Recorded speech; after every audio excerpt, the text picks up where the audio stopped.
Hey guys, join my wife and I as we review One Piece chapter 1156. Are you ready? I'm ready. All right, let's get into it. So, chapter recap. The chapter title is called Idols. We continue the backstory and we continue to get some epic character moments and character reveals from the famous pirates of yesteryear. First up, we get introduced to the Kuma pirates and the ladies of the Amazon, led by the beautiful Gloriosa, who later becomes the short grandma Neon, and her even more beautiful first mate, Shaka Yaku. The first idols of the One Piece world. They had many obsessed fans back in the day, chief of which were the Roger Pirates, with a young Roger being adamant on kidnapping and taking Shaku Yaku for himself.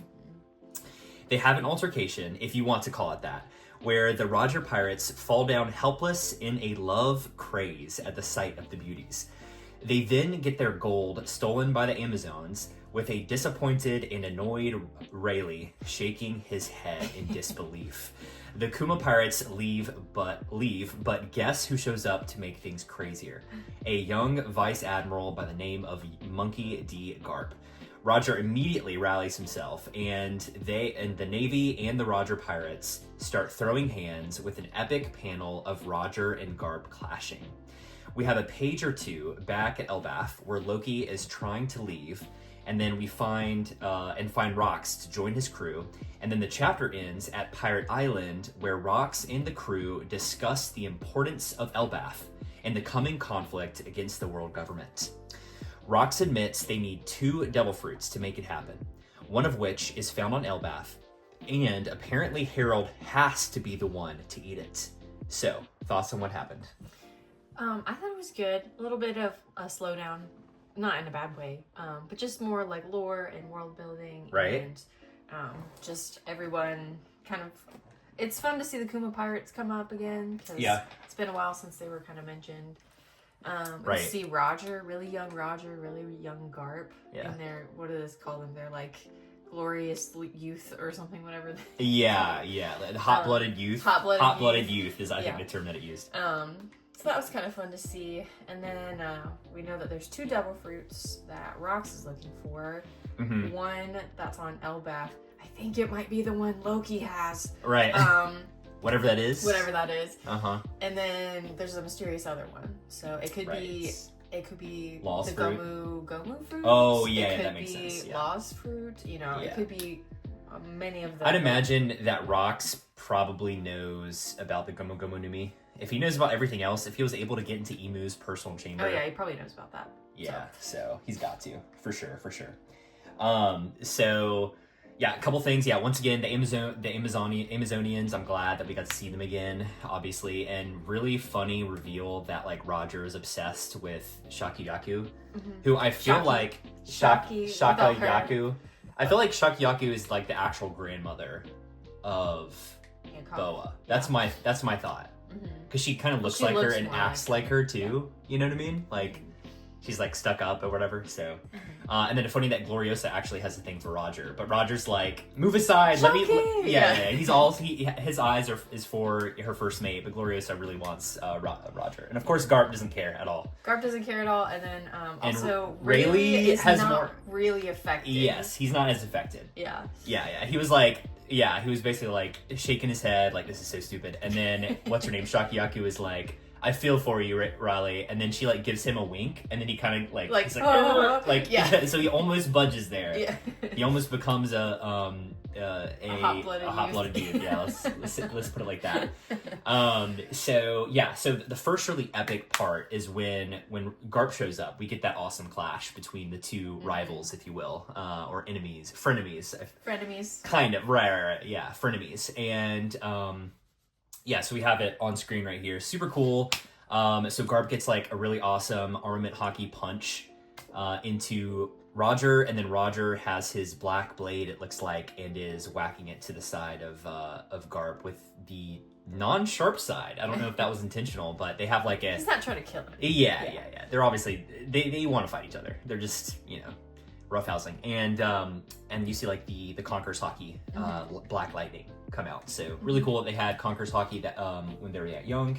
Of course, I bet you they're probably older than even Luffy is at that age. I mean, they look like in their 20s. Early mid-20s, and Luffy's only like 20 currently. Right. So Luffy already, it's exciting to see where Luffy's going to be at the end of the series. So, absolutely. So, most significant moments for you in this chapter. I already know what I'm going to say.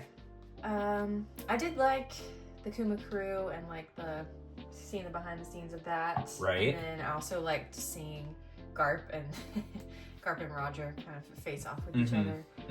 It's kind of like giving a little bit of insight into their younger days, which is always cool to see, like younger Garp and his motivations and how he got to where he is and all Roger. that stuff. So Absolutely. Yeah.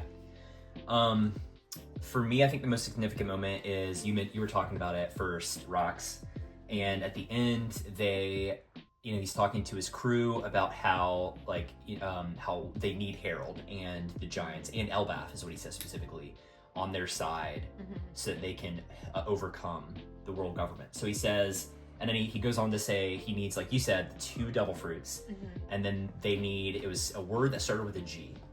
I forgot what it was, but what it meant was it referenced what he mentioned to Harold, that Harold was talking about with one of his elders. The iced giants in one of the past chapters, talking about the old giant smiths. Either they were blacksmiths or they were craftsmen. They're craftsmen, right? That the world government had.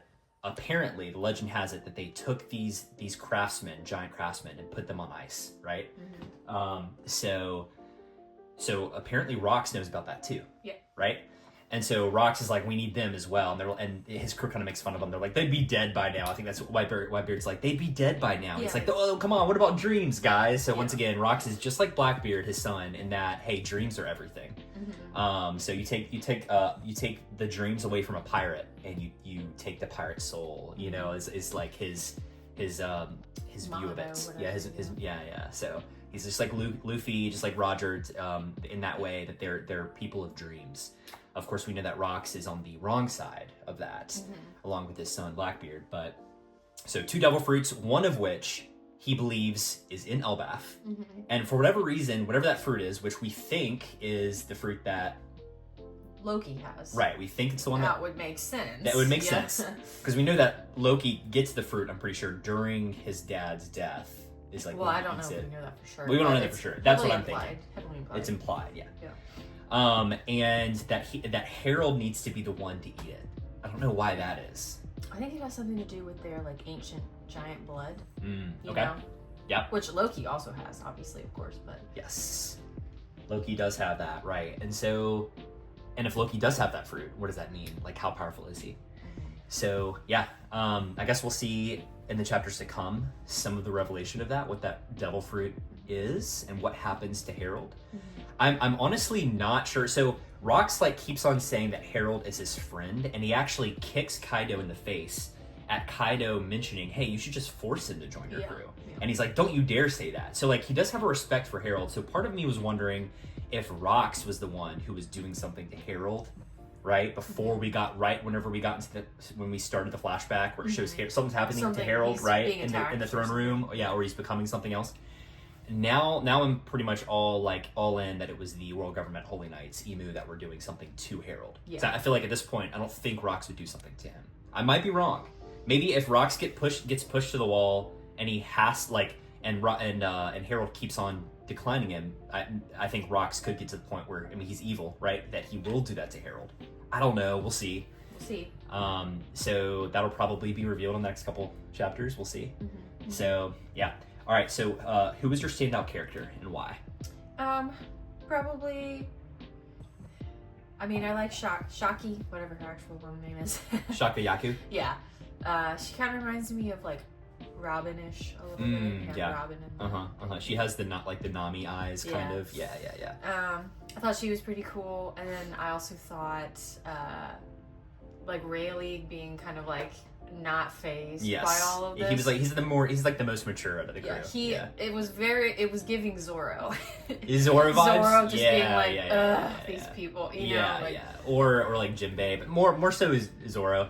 And it was funny, like Gabon was like, oh, she just looks at me and my strength goes away, and then she just like falls down. Very It's like, Sanji. okay, well. Very Sanji-like. Yeah. Yeah. So it's funny how Gabon and Sanji definitely share a lot of similarities, with him being the third, like the third wing, or the third most powerful, right? Even though he claims he's the second most powerful over Rayleigh, whereas Zoro, like you're saying, is like more stoic. More stoic. Yeah. Good point.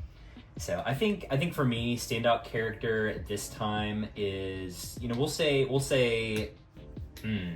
I want to be different from you, so I'll say Roger. This we get more Roger in this one. Yeah, we get more just like some goofiness out of him in this chapter, less seriousness. Of course, the most epic thing for me was the panel of them like attacking each other. Even though it wasn't like a serious plot moment, it was still like really cool. Funny and cool. And we get more a little bit of King Harold and Ida. Right, I was gonna say, loving on Loki, even though Loki's not accepting. Queen Ida, the nicest, the true queen, the only one who is nice and good in this whole world, apparently. Yes. So. Yeah, she was basically like, "I'll help raise him," like leave him with me. Yeah, and, she wanted to raise Loki's him. like, "You just want all the money," which is funny enough, like what his mom did. So like he's thinking she's just like her mom, his mom. Yeah. So. Which she's not, and she's like, "Oh, haha, you're so sweet," and Yeah, he's like, yeah. "I think you're too soft on him." Yeah. So. And then we get, like, at the end of the Elbaf portion, we do get the panel where it seems like Loki's saying, hey, I finally get to leave Elbaf. So maybe he's gonna. Go to. I thought we were gonna see him go to the Rock Pirates Island. Maybe. But instead, we get this other random reveal for a character I don't know too much about. His name's like Gyo or something like that. Oh, the big Silver Axe, scary guy. Yeah, Silver Axe. I think we'll put him on the screen. But anyways, so that was interesting. I wonder. He was Shiki's rival. Yeah. And Shiki, of course, is with the Rock's Pirates. So I wonder if there's anything plot wise for him, or if it was just showcasing these are the type of people that come to Rox's island, right? Stuff, Anyways, so we'll see what happens next chapter. Once again, I can't wait to see what happens with the throne room and with Loki and Gabon and Shanks. So, all right, awesome. Well, guys, thank you so much for joining us in our One Piece chapter review. We always enjoy doing these. We hope you all do as well. Please leave a like, comment, and subscribe for more just like this, and we will see y'all next week. Thanks, guys. Thanks. Bye.